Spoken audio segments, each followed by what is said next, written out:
These are live pictures from Capitol Hill, where the House Energy and Commerce Committee's marathon session continues on the potential Medicaid cuts in the GOP's domestic policy bill. Our next guest says those potential cuts to Medicaid would destroy health care as we know it. Democratic Governor of New Mexico, Michelle Lujan Grisham, joins us now. We do want to talk about the business incubator that you and state officials in New Mexico are setting up to boost foreign investment. But first, let's go there on Medicaid. As it stands now, if you could expound upon your comments, how would these cuts impact your state's residents?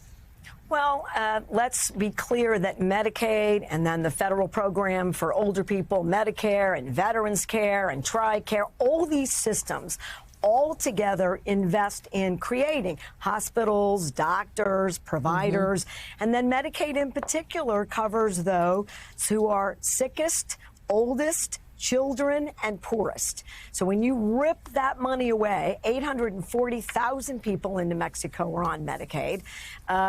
8 of our hospitals are at risk of closure in the current situation. You take Medicaid out, they're done. That means that you're traveling further. There are fewer doctors. That means you're delaying care. It means that you're making copays, which means people have to choose between utility bills and food and mortgage payments so they don't go.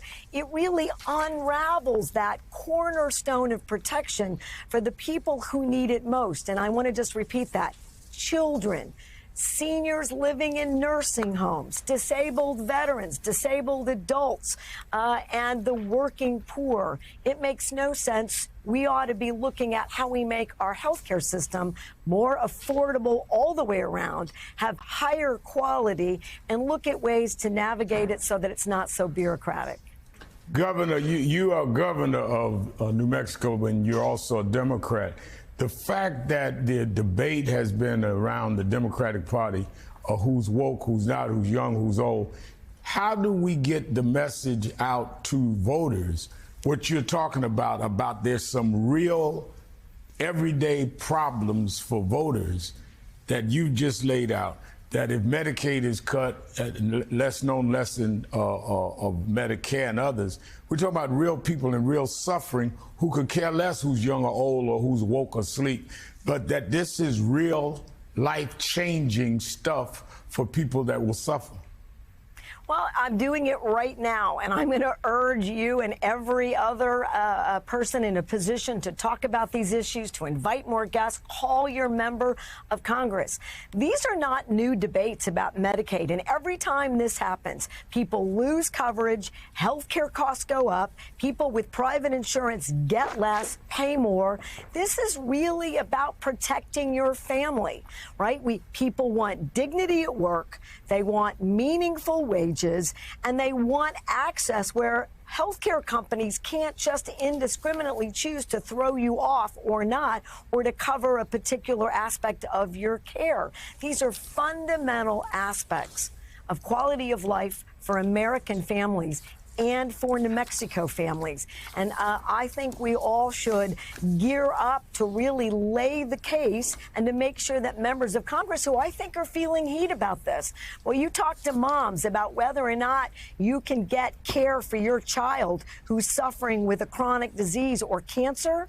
Boy, you're talking about a force of nature. And I know this. I watched my parents fight for care and coverage for my sister, who blew through her insurance caps because she had a brain tumor by the time she was 3 in the 60s and early 70s.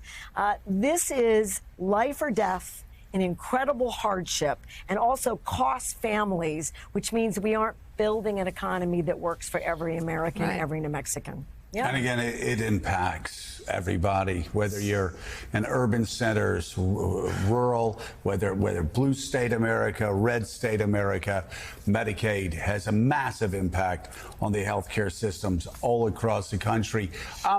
Governor, could you tell us about this economic incubator that you're creating in your state? Obviously, the global competition is getting more and more fierce, not just between countries, but also between states in the U.S. Talk about what you're doing in Albuquerque that might be actually a good roadmap for governors in other states.